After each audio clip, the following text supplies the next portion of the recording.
The audiologist at her ENT office just told me she had hearing loss and asked me multiple times if I was going to go and get her hearing aids while I sat and cried in front of them.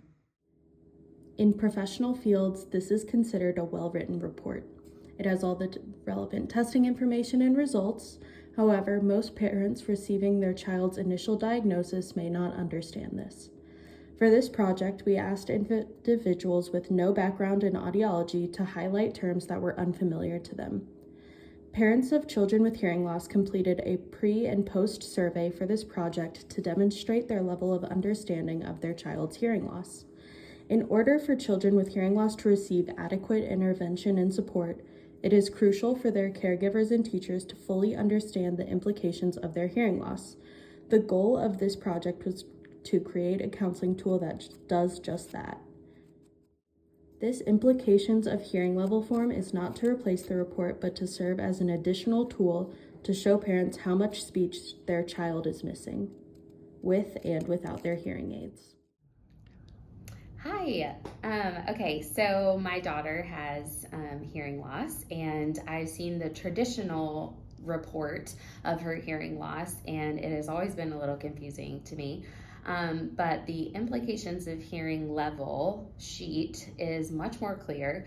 I specifically like the summary statements down at the bottom that tell me exactly what percentage of speech sounds she can hear without her hearing aids, as well as um, the speech sounds that she might not be able to hear without her hearing aids.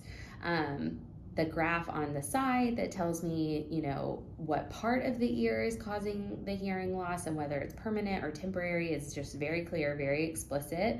And I like that they're even if it's not for me, even if it's just for the audiologist, but the directions on how to determine the percentage of sounds that she can hear without her hearing aids, I really like seeing that.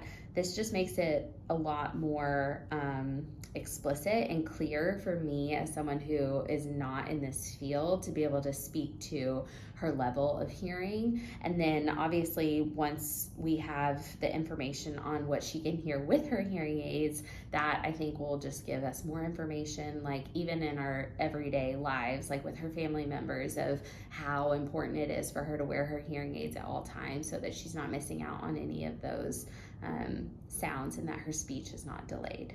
So I love having everything on one form and in simple terms.